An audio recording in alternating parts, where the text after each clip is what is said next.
Bonjour à tous, donc aujourd'hui je vais vous parler du plus que parfait. Le plus que parfait, c'est un temps composé de l'indicatif.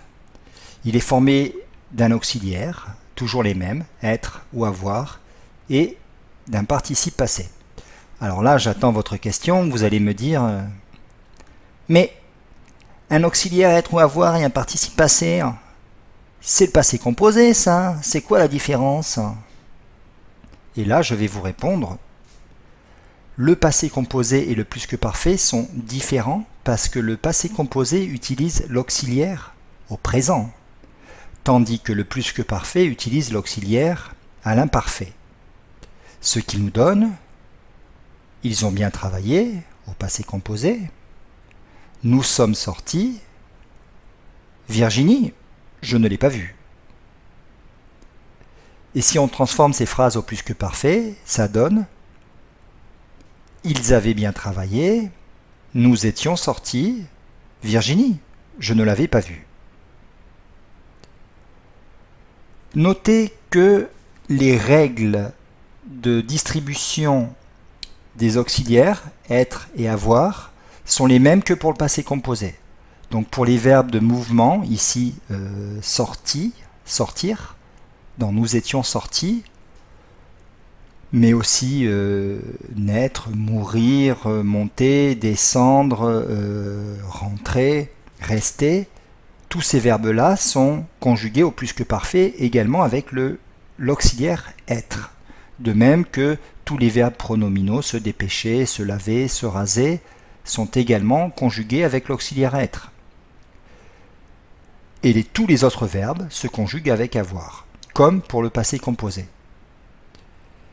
Notez aussi que les règles des accords des participes passés sont les mêmes que pour le passé composé. Nous étions sortis, ici c'est l'auxiliaire être, on va accorder le participe passé avec le sujet nous, et donc on va mettre un S, que vous voyez ici en rouge. Dans les autres cas, on accordera le participe passé avec le pronom COD, ici c'est le L apostrophe qui remplace Virginie, et donc je vais mettre un E puisque le COD est féminin. Ce sont les mêmes règles que pour le passé composé. Alors, ce qui vous intéresse, bien sûr, c'est dans quel cas je vais utiliser le plus que parfait. Alors, prenons notre ligne temporelle avec le passé, le présent, le futur. Et le plus que parfait est donc un temps du passé. Alors, vous connaissez déjà le passé composé qu'on vient d'évoquer. L'imparfait qui sert à exprimer des séquences descriptives du passé. Certains d'entre vous connaissent peut-être aussi le passé simple, qui est un petit peu plus littéraire. Alors, prenons l'exemple. François a mis un t-shirt. Ici, a mis, c'est un passé composé, pas de problème, vous connaissez. Mais François a mis un t-shirt, mais François n'a pas mis n'importe quel t-shirt. François a mis le t-shirt que je lui avais offert. Je lui avais offert est un plus que parfait. Pourquoi? Parce que l'action d'offrir le t-shirt est antérieure à celle de mettre le t-shirt. Et là, on a le mot-clé du plus que parfait. Le mot-clé, c'est antériorité. C'est le t-shirt que je lui avais offert. Mais si, mon pote, il est magnifique ton t-shirt. Allez, je continue avec un autre exemple. Tu as répondu au courriel que je t'avais envoyé? Tu as répondu au courriel, passé composé. Que je t'avais envoyé, l'action est bien antérieure.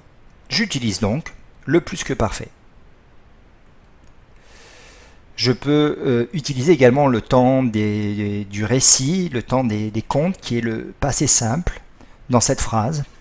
Les marins découvrirent une île sur laquelle personne n'était jamais allé. Ils découvrirent une île et personne n'était jamais allé avant sur cette île. Donc là aussi, avec le passé simple, je peux utiliser le plus que parfait avec le passé simple.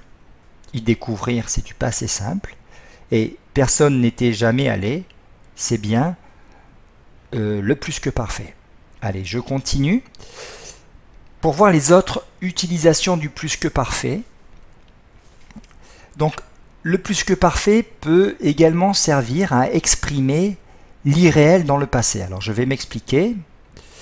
Il est souvent, on l'utilise souvent avec la conjonction si.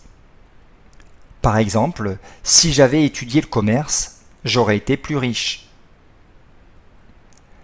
Si j'avais su, j'aurais appris le français à l'école. Si j'avais étudié, si j'avais su, sont bien des plus que parfaits. Et en général, ils sont suivis de conditionnels passés. J'aurais été, j'aurais appris. Alors pour bien comprendre, dans la réalité, j'ai étudié l'histoire de l'art. Et dans la réalité, je ne suis pas très riche. Mais dans un passé qui est irréel, un passé qui n'a jamais existé, je vais dire si j'avais étudié le commerce. J'aurais été riche maintenant. Donc c'est un passé qui n'existe pas, mais que la langue peut nommer en fait. Allez, je continue.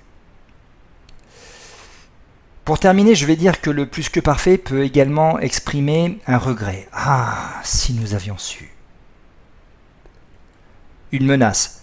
Je t'avais averti. Voilà, donc maintenant on peut résumer. Le plus que parfait se forme avec l'auxiliaire être ou avoir à l'imparfait donc, et il est suivi d'un participe passé. Et le plus que parfait sert avant tout à exprimer une antériorité, et souvenez-vous que ce mot-clé, c'est antériorité. Donc exprimer une antériorité à un événement ou une situation du passé. Il peut également évoquer un passé irréel qui n'a jamais existé. Il peut exprimer des regrets, et il peut servir à formuler des menaces. Et voilà, c'était tout pour aujourd'hui. Je vous dis à très bientôt. Mettez-moi un petit pouce si vous avez aimé cette vidéo. Commentez cette vidéo. N'hésitez surtout pas à la commenter, à la partager autour de vous et à vous abonner si vous voulez d'autres vidéos du même genre. Abonnez-vous à ma chaîne YouTube. Voilà, je vous dis au revoir et à très bientôt.